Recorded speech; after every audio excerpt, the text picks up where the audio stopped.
दोपहर का समय था। राजा अकबर अपने दरबार में बैठे कुछ सोच रहे थे। अचानक उन्हें बीरबल की कही हुई एक बात याद आई। उन्हें याद आया कि एक बार बीरबल ने उन्हें एक कहावत सुनाई थी, जो कुछ इस तरह से थी: खाने के बाद लेटना और मारने के बाद भागना एक सयाने मनुष्य की निशानी होती है। राजा सोचने लगे, अभी दोपहर का समय है, यकीनन बीरबल खाने के बाद सोने की तैयारी में होगा। चलो आज उसकी बात को गलत साबित किया जाए। यह सोचकर उन्होंने एक सेवक को आदेश दिया कि इसी वक्त बीरबल को दरबार में उपस्थित होने का संदेश दिया जाए। बीरबल अभी खाना खाकर बैठे ही थे कि सेवक राजा का आदेश लेकर बीरबल के पास पहुंचा। बीरबल आदेश के पीछे छिपे राजा की मंशा भली भांति समझ गए।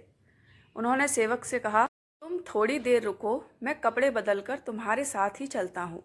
अंदर जाकर बीरबल ने अपने लिए एक तंग पजामा चुना। पजामा तंग था तो उसे पहनने के लिए उन्हें बिस्तर पर लेटना पड़ा।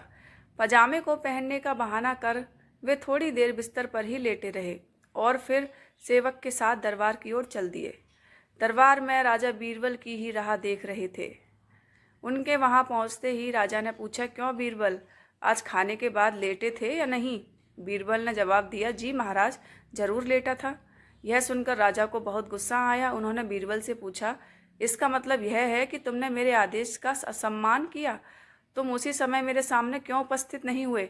इसके लिए मैं तुम्हें सजा देता हूँ। बीरबल ने तुरंत जवाब दिया, महाराज, ये सच है कि मैं थोड़ी देर लेटा था, लेकिन मैंने आपके आदेश की अवहेलना नहीं की थी। आपको मुझ पर यकीन ना हो तो आप सेवक से इस बारे में पूछ सकते हैं। हाँ, ये अलग बात है कि मुझे इस तंग पजामे को पहनने के लिए बिस्तर पर लेटना पड़ा था।